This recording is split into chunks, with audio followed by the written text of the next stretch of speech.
नमस्कार दोस्तों, स्वागत है आपका रवीश हेडलाइन यूट्यूब चैनल पर। इस वीडियो में हम आपको बताएंगे आखिर अखिलेश यादव ने सीएम योगी को क्यों घुसपैठिया कहा और साथ में उन्हें झूठा करार दिया।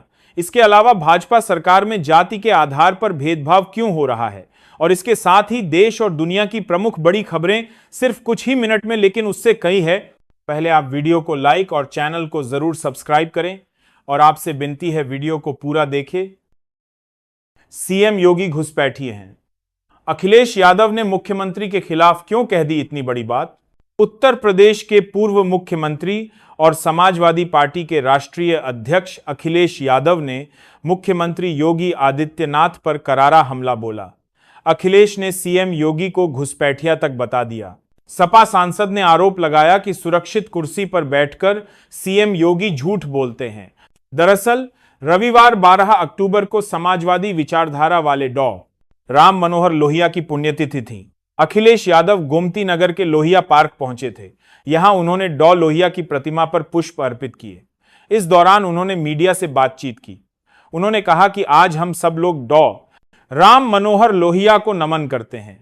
नाइंसाफी और गैर बराबरी के खिलाफ डॉ लोहिया ने जीवन भर संघर्ष किया। आज अखिलेश यादव ने घुसपैठियों के मुद्दे पर कहा कि बीजेपी के पास सब फर्जी आंकड़े हैं, उनके आंकड़े मानोगे तो डूब जाओगे।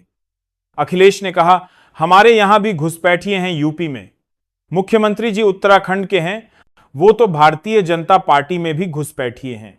उन्होंने कहा कि जाति को लेकर चिंता का विषय है। अखिलेश यादव ने कहा कि डॉ राम मनोहर लोहिया ने भी कहा था कि जाति तोड़ो और जाति खत्म हो। बाबा साहब ने जाति को लेकर कानून तक बना दिया, लेकिन आज भी हम लोगों को जाति के आधार पर भेदभाव देखना पड़ रहा है। अखिलेश यादव ने कहा कि आज के वक्त की सच्चाई यह है कि उत्तर प्रदेश में सबसे ज्यादा अत्याचार, अन्याय और गंभीर घटनाएं लगातार हो रही हैं। उन्होंने कहा कि ये सिर्फ घटनाएं नहीं हैं, भ्रष्टाचार की हदें पार हो गई हैं। हर विभाग में भ्रष्टाचार व्याप्त है। अखिलेश यादव ने कहा कि एक ओर भाजपा की सरकारें विदेशी कंपनियां को बुलाकर पूरा बाजार उनके हाथ में दे रही हैं और दूसरी ओर स्वदेशी अपनाओ का नारा दे रही हैं। सपा प्रमुख ने आगे कहा कि खाद की कमी पर हमारा किसान अभी भी लाठी खा रहा है। सच्चाई यह है कि किसान आज खाद नहीं पा रहा है। खाद के लिए किसानों और उनके परिवार के लोगों की जान जा रही है। सरकार खाद नहीं दे पा रही है। उन्होंने कहा कि गन्ना किसान सरकार की ओर इस उम्मीद से देख रहा है कि उनकी कीमत बढ़ाई जाएगी।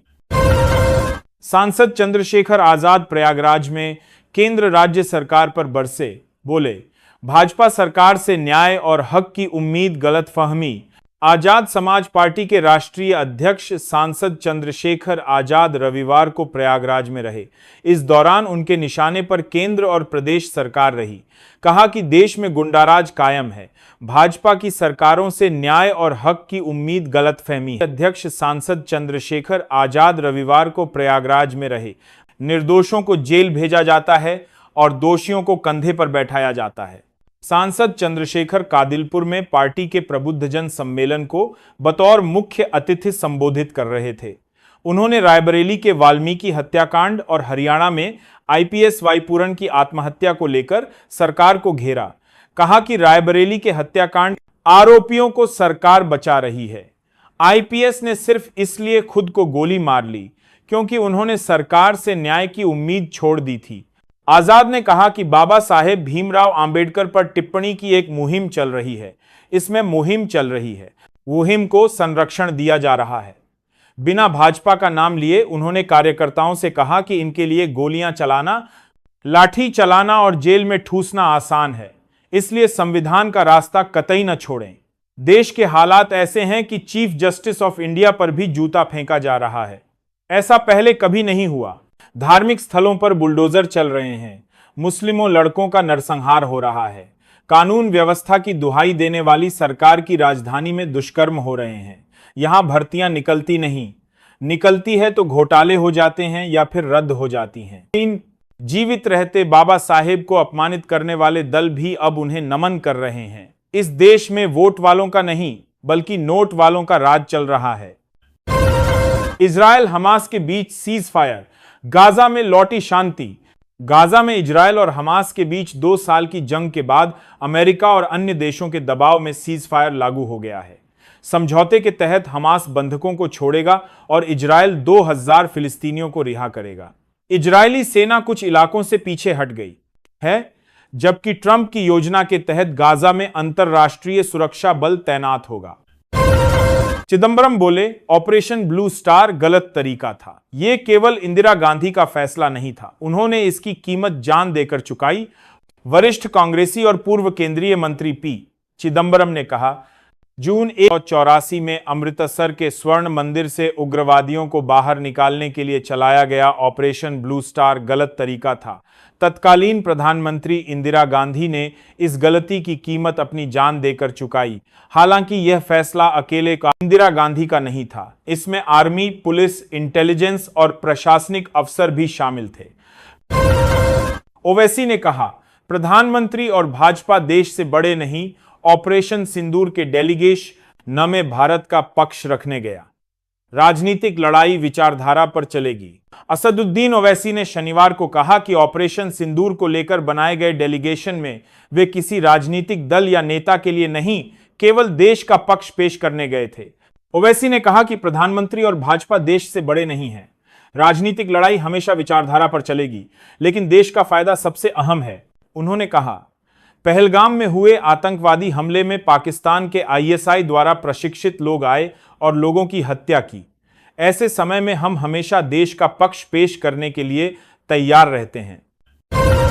अफगान विदेश मंत्री की प्रेस कॉन्फ्रेंस, महिला पत्रकार पहली लाइन में बैठी। मुत्तकी बोले, पिछली बार समय कम था, इसलिए सबको नहीं बुलाया। अफगानिस्तान की तालिबान सरकार के विदेश मंत्री अमीर खान मुत्तकी ने रविवार को दिल्ली में प्रेस कॉन्फ्रेंस की। इसमें महिला पत्रकारों को भी बुलाया गया।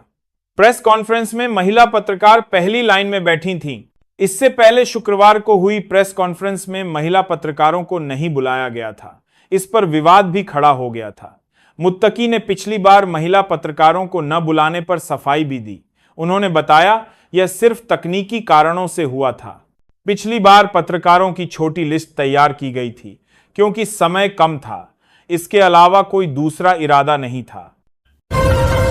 मुसलमानों की दाढ़ी काटी, टोपियां फेंकी। आज आप तालिबान के सामने हाथ जोड़कर बीजेपी पर भड़की महबूबा मुफ्ती। अफगानिस्तान के विदेश मंत्री आमिर खान मुत्ताकी भारत दौरे पर हैं। इस बीच पीपुल्स डेमोक्रेटिक पार्टी पीडीपी प्रमुख महबूबा मुफ्ती ने केंद्र की भारतीय जनता पार्टी सरकार पर निशाना साधा। महबूबा मुफ्ती की यह टिप्पणी ऐसे समय में आई है जब भारत ने अफगानिस्तान के साथ अपने संबंधों को बेहतर बनाने का फैसला किया है। महबूबा ने एक्स पर एक पोस्ट में आरोप लगाते हुए कहा, लव जिहाद, जमीन जिहाद, वोट जिहाद और गाय जिहाद के नाम पर भाजपा ने बार बार अपनी ही मुस्लिम आबादी को निशाना बनाया है और उन्हें बदनाम करने वाले बयान फैलाए हैं। वहीं दूसरी ओर भाजपा के नेतृत्व में लोकतंत्र की जननी भारत ने जिहाद के अग्रदूत तालिबान को अपनाने का फैसला किया है। महबूबा ने कहा कि अंतर्राष्ट्रीय संबंध बनाए रखना जरूरी है, लेकिन एक स्थिर और सामंजस्यपूर्ण राष्ट्र की नींव अपनी सीमाओं के भीतर, खासकर अपने अल्पसंख्यक समुदाय के साथ विश्वास, सम्मान और समानता को बढ़ावा देने में निहित है। उन्होंने उत्तर प्रदेश के मुख्यमंत्री योगी आदित्यनाथ पर निशाना साधते हुए कहा, उम्मीद है कि बुलडोजर बाबा सुन रहे होंगे। महबूबा ने पार्टी के एक कार्यक्रम को संबोधित करते हुए कहा, दिल्ली पहले तालिबान को आतंकवादी कहती थी, लेकिन अब वह उनके साथ बातचीत कर रही है। मैं दिल्ली से कहना चाहती हूं कि आप तालिबान को आतंकवादी कहते थे, लेकिन अब उनसे बात कर रहे हैं। तो फिर अपने ही लोगों से यह दुश्मनी क्यों? आपने अपने ही लोगों को क्यों कुचला? आपने कश्मीरियों को क्यों कुचला और उन्हें बात करने क्यों नहीं दे रहे? आप तालिबान से बात करिए। महबूबा ने आरोप लगाया कि देश में मुसलमानों की दाढ़ी काट दी गई और उनकी टोपियां उतार फेंकी गईं, लेकिन आज वे लंबी पगड़ी पहनकर यहां आए हैं और आप उनके सामने हाथ जोड़कर खड़े हैं। उन्होंने कहा कि तालिबान से बातचीत और उनके साथ अच्छे रिश्ते रखने से देश को फायदा हो तो अच्छा है, लेकिन पहले भारत के उन मुसलमानों का दिल जीती